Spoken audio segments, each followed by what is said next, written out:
What's up, guys? Welcome back or welcome. If this is your first visit. My name is Matt, and on this channel, I do car reviews.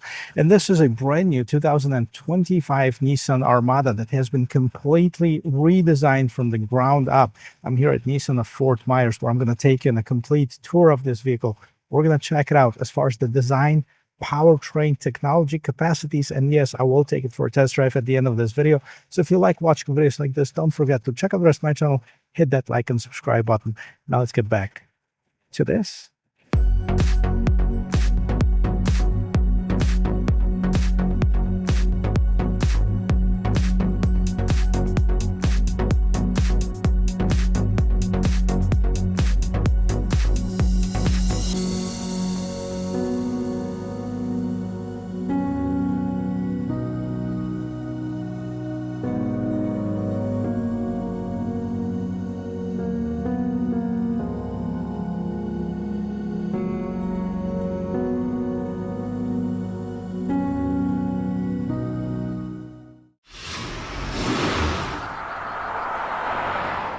And here it is, guys. 2025 Nissan Armada, completely redesigned for 2025 model year. It's interesting to know that it's been around since 2003. Multiple generations. This is the newest one. Let's take a look and see what we have. And it's important to mention too that this is one of the highest trim levels. They call it a Pro 4X, and it sits between the Platinum and the Platinum Reserve. It is higher than the SL and SV. Let's take a look and see what we have. I like the LED lights, LED daytime running lamps, and these turn amber once you turn the turn signals on. They're big, nice, and visible. Underneath here, you have a set of fog lamps right here. And if we go down a little bit more, you can see a set of skid plates as well as the red recovery hooks. It features a massive grille with a big Nissan logo. That Nissan logo also incorporates the front-facing camera. I like how they did this, kind of break it up a little bit, make it more masculine, more aggressive. So this, if we compare it to, let's say, a Tahoe, would be comparable to like the Z71 version. Let's see what's underneath the hood. Because gone is the V8, and instead we have the V6 twin turbocharged 3.5-liter engine producing 425 horsepower and 516 pound-feet of torque. It's made it to a 9-speed automatic transmission. In this particular trim, only comes as a 4-wheel drive. Gas mileage, well, not the greatest. We have 16 as a combined number, so not much better than the previous generation. What else we have? In this engine compartment, we have 2 hood struts, some sound insulation. We should definitely check it out, how quiet it is, at the end of this video. And that is a large SUV. So let's talk about dimension. 209.7 is the length of this vehicle. 83.3 is the width of it, and on the Pro 4X, 76.5 is the height of it. 9.6 inches is the ground clearance, and the Pro 4X is meant to go off the beaten path. That's why we have the black wheels, 20-inch wheels. More aggressive Yokohama Geolandar all-terrain tires, the size of it, 265 by 50 on this particular one. We have the air suspension of it, and as you can see, there's a lot of matte black cladding that prevents this vehicle from being scratched up. Now in this particular one, we have the side steps on it. I like this trim piece also on the side. I kind of wish that maybe they put some orange trim that kind of matches up with that Pro 4X theme in here. But this vehicle also has a two-tone exterior colors. You can see the roof of it is black, the rest of it is in gray.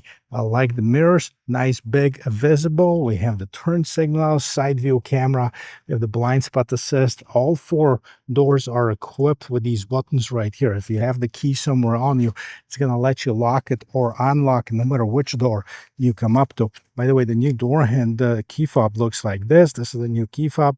We have the remote start, lock, unlock, hold for the power gate, and the panic button. And here we can unlock it. You can see the mirrors will unfold as well. Also like this trim piece right here. Check this out. Armada spelled out. This is all like this smoky chrome trim piece. And look at the lights in the back, because that's new as well. All LED light setup. So we have, you can see how nicely they glow. We have the tail lights, turn signals, and reverse lights all mounted high like this. It glows across the entire width of this vehicle. Armada is spelled out. Nissan logo right here, and most of the Nissans, including this one, have the wiper that's actually hidden underneath this big gate spoiler. We have the Pro 4X.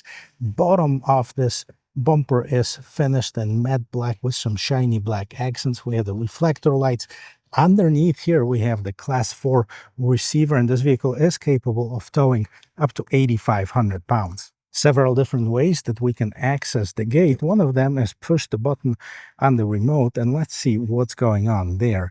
This is a 3-row SUV, and even though it seems like it is a bit longer than the Tahoe, Tahoe had more space behind the third row seats. Now we have the 120 volt, 150 watt outlet in here. We have the seats that fall down 60/40. Underneath here, is there anything that I can show you? Just a little bit more storage. And the seats are power, so we can drop the seats. Boom. These are middle ones. And these are third row seats. One touch operations. We'll let the vehicle do the work. And here it is. This is how much space you'll have with all seats folded down. Now, since these are folded down, let's see what's going on in the third row seats. So the third row passengers, we have the ability to move the front seat, the seat in front of them, I should say. So this is a power button for that. You also have the charging, and this is the USB Type-C cup holders, and up on top, they have their own vents. Of course, there is a third row illumination. Now, this particular one doesn't have a package that gives you the panoramic sunroof. That's probably one of the things that I would miss on this vehicle. Everything else, there's plenty of features of it. That's what we have for cargo. Let's see what we have for passengers. And of course, while the seats are going up, one thing I didn't show you, that you are able to raise or lower this vehicle if that is too high for you to put some groceries inside of it. So very often I have questions about the color, exterior color of this vehicle. So this is the two-tone gun metallic. And now let's see what we have on the interior.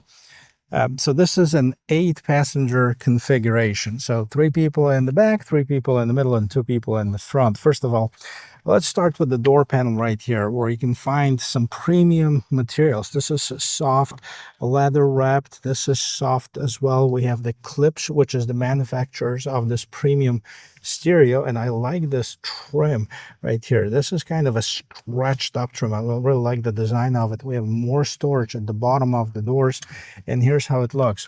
The floor is almost flat on it, which is important, right? So the third passenger, if you choose to have one in this middle row seat, is going to be comfortable as well. We have the seat back storage in both driver and passenger seat. You have your own rear climate control settings, as well as 2 USB Type-C ports and the 12-volt power outlet. The Pro 4X features an embroidered Pro 4X in the headrest, and if you need to move this seat out of the way to get into the third row seat, this is what you're going to have. And now I'm going to get in and see if I can even fit inside. So first of all, I need to correct the mistake. This is to recline this third row seat. So this is your recliner, not for the seat in front of you. The seat in front of you, it's a manual adjustment. So I need to pull on this and see if I'm going to have enough room to even have my feet behind it. So this is all the way back. Well, I'm touching, and I can probably move this seat about an inch and compromise with the passenger in the back. I felt like Tahoe had a little bit more room, even though it was a little bit shorter. I don't know how they did that. Anyways, so that's just my impression. But this one, I'm touching. I can still do that. It's still more room than in the midsize SUV. And I'm fairly comfortable. I'm reclined. I have plenty of headroom, and I have plenty of shoulder room as well.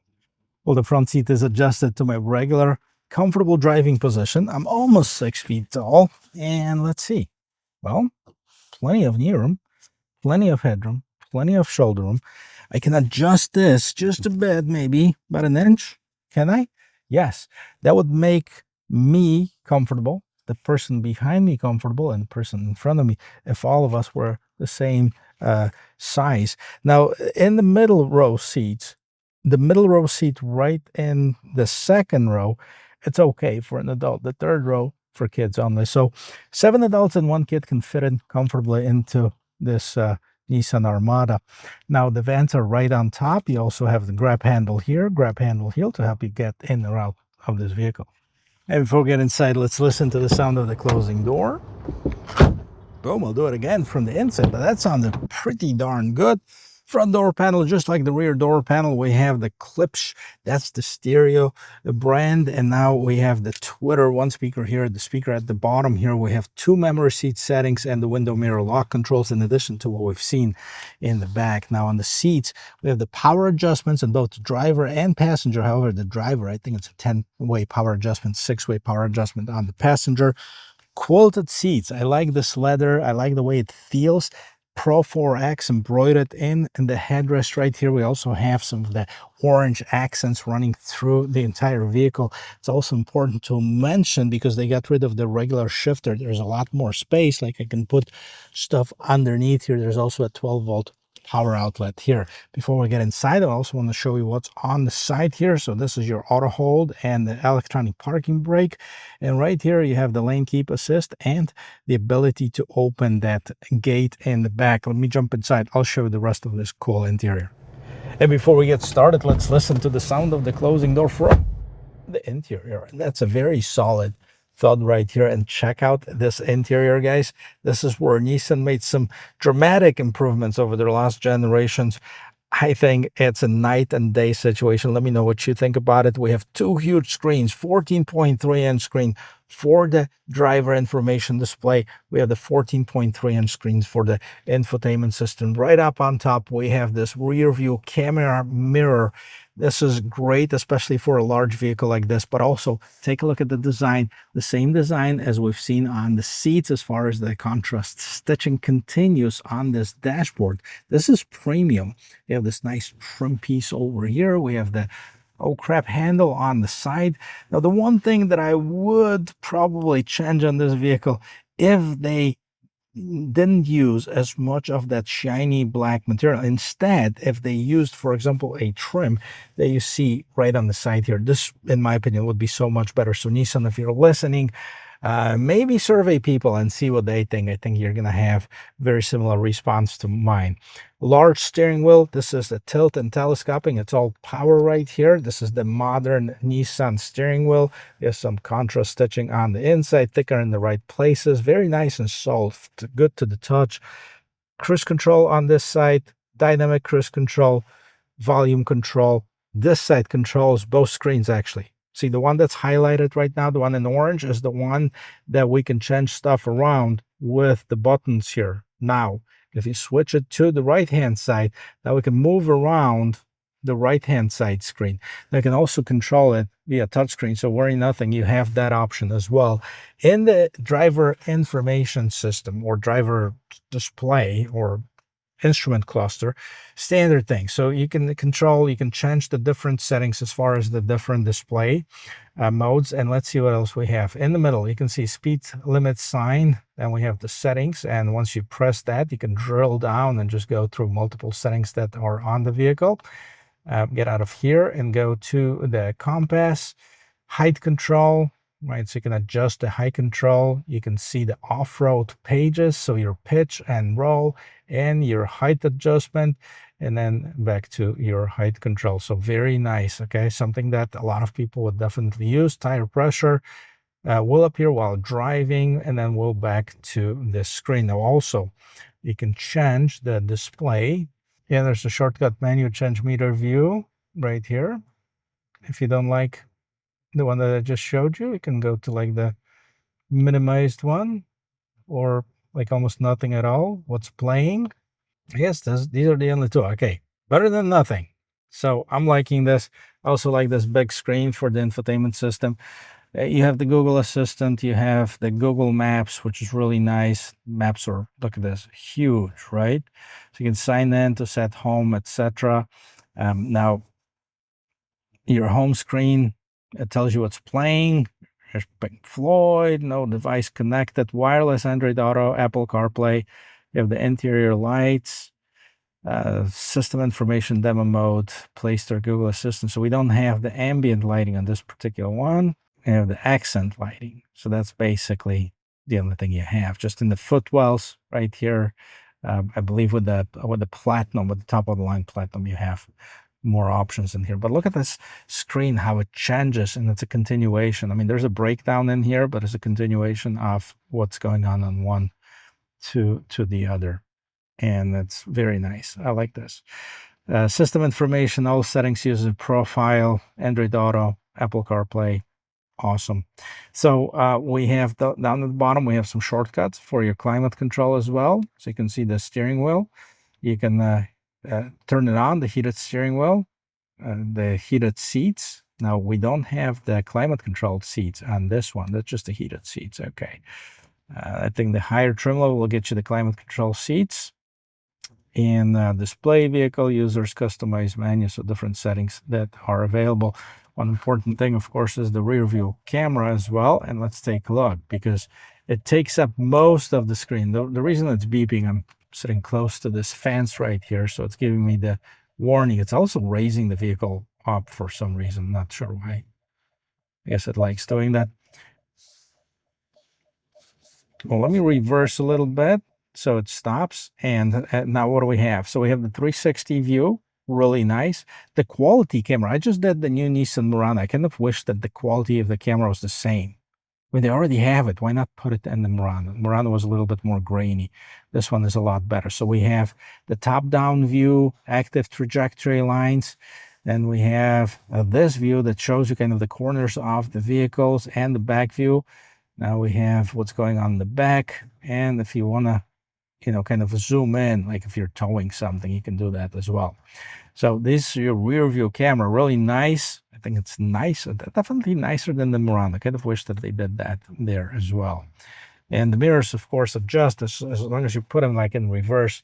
You can see that the mirrors go down to show you what's going on the ground level. Now, if I put it in park, the vehicle lowers. If I put it in reverse, it goes higher. I don't know what the deal is. All right. So it's in park right now. Let's go back to the home screen. And here's the shortcut. This is it. I like it. I like this system. Of course, it's a Google-based system, so you have the Play Store, Google Assistant, etc. Nissan connected services. And down here, you have some shortcuts for your climate control. Okay. And you have the heated seats, no ventilated seats. There's space of this. So I don't know if it's part of a package or if it's available on the higher trim levels. And you have the fan speed. That's your camera, hazard, seek, track, volume. This is where you start, stop the vehicle. Okay, now we can adjust. This is the tow gain, so you can adjust that for towing. 8,500 pounds, towing capacity. That's no joke. Down here, you have different drive modes. Okay, let's go through them. So you have the regular drive mode. Then you have the Eco, Sport, Tow. Then this says your rock mode. And here is your sand, mud, rot, and snow mode. And here, when I put it in, which mode was the rock crawl mode, it actually opens up this and shows you what's going on here. And I believe, if I'm not mistaken, let me just back it up a little bit. And we're going to leave it in this rock mode. Does it have that transparent hood? No, why not? It just shows you what's going on in the front. I kind of wish, oh yeah, this is not live, but it kind of shows you, it records and then projects it, what's going on. So it says not live, so there's anything in the animals there, you wouldn't see it until, without the delay. Anyways, I think that's a pretty cool feature. We're going to put it in park, and I'm going to leave it actually in the regular standard mode. I don't think we need the sport mode for the test drive on here. This is the auto height control, auto start stop feature. And I like how this is closed. Like, see, if they continued this trim all the way up here, this would be awesome. Since 1951 Armada. Very nice. When you open this up, you have the wireless charging and cup holders. If you don't want to see them, boom, close it. And we can open this pretty deep as far as the storage space down here. Okay. And got a little bit illumination, no extra charger or anything like this. Now let's take a look and see what's going up on top, because that's where we have this rear view camera mirror. Okay, you can turn this off if you don't like it and just be a regular mirror. And then you have your adjustments for that camera as well. And then your illumination, LED lights, sunglass holder, SOS, so you can connect to Nissan connected services. No panoramic sunroof. I kind of missed this on this vehicle. I wish that if they make it this far, that should make it, but it is available with the Pro X, I think, premium package. So there's your illuminated mirror, and this is a sliding visor that just gives you an idea what it is. Also, on this particular trim, we don't have a head-up display, but overall, the interior is super impressive. I'm really impressed with this. Let me know what you guys think about it. Now let's talk about pricing. Take it for a spin. The Armada competes in the large SUV segment that's non-luxury. So it starts with the SV model 56,520 for the rear-wheel drive, $3,000 more for the all-wheel drive. For the four-wheel drive, SL is the next trim up, 62,970 rear-wheel drive, again $3,000 for the all-wheel drive. Same thing with Platinum. Rear-wheel drive starts at 69,930. The Pro 4X is the one that I'm sitting in right now, is at 73,740, and it comes standard with the intelligent four-wheel drive. And then the top of the line model is the Platinum Reserve. The rear-wheel drive starts at 76,990, and the all-wheel drive, the four-wheel drive, is going to put you at about $80,000. So, I mean, you have quite a bit of spread as far as the different trim levels. And I'm going to try to bring on the channel also the SV model when they have one available, which is the base one, just kind of to see what we can get for the base price of just, $56,000, which would be, on paper, it's almost a bargain for that size of an SUV. So what else competes in the segment? So we have the Chevy Tahoe, Ford Expedition, Jeep Wagoneer. Those are all the non-luxury, although the Wagoneer kind of steers towards the luxury brand, but it's also quite a bit more expensive. But this versus Tahoe, I think, would be my comparison. Like I said, I've driven the Tahoe. I've tested the Z71. Both of the vehicles got tremendous equipment on the inside. The Tahoe with the 17-inch screen, this one with two 14-inch screens.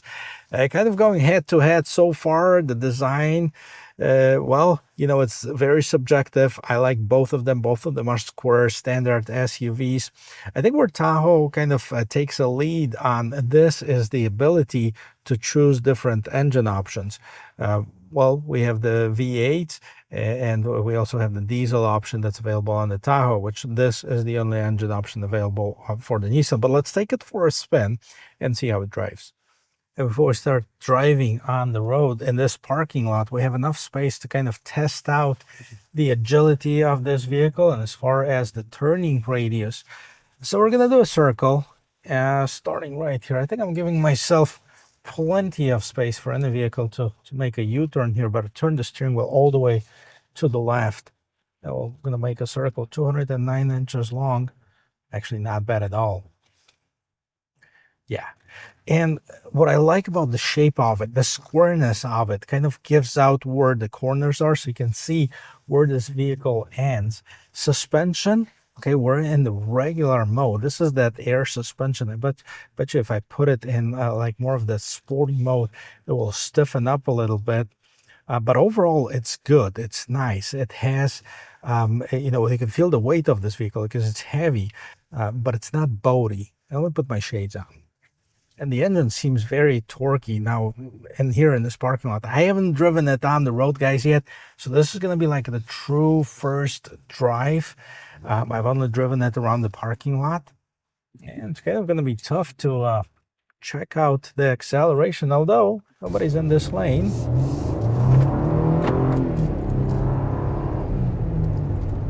Very nice and torquey. Engine's very responsive. It's not very loud on the interior too, so I like that sound insulation that we have on this vehicle. It gives you a bit of that growl on the inside, but nothing overwhelming, nothing that you can't handle. And here's a good real life situation when I need to make a U-turn here. Yeah, no issues. Of course, you sit up high. That's a big advantage of a large SUV. Now, plenty of controls for your seat backs. I think somebody adjusted that lumbar a little too aggressive for me, but no worries here. Adjustment, seats, nice, wide, comfortable. The leather feels really, really good. As far as the mirrors, right size mirrors without being like overly large. And I like that rear view camera. I think I would leave it on at all times. I don't even have to worry about, something blocking it while this is on. And here we go. This is a perfectly good opportunity, better than any other. Right now, nobody behind us. I'm standing still, even though this is not super important. 0 to 60, but yeah, it's got plenty of power. It's got plenty of torque. Get it up to about 55 miles an hour with no issues whatsoever. So very good. I wouldn't even miss a V8, to be quite frankly with you. And this is a 8,500 pounds towing capacity, so it's plenty for most people to tow their favorite toys, whether it's a jet ski, a boat, a camper, or anything else that you want to tow for that matter. I am impressed with this vehicle, and I don't know, I mean, the feel of it, like the driving, in my opinion, is better than Tahoe. The roominess, Tahoe, I think, has got a advantage of it. I haven't driven the 6.2 V8, but I mean, really, what's the point? Anyways, guys, thank you very much for watching. I hope you learned something about this brand new 2025 Nissan Armada. And if you did, show me some love, give me a like and subscribe, and I will see you in my next video. Cheers.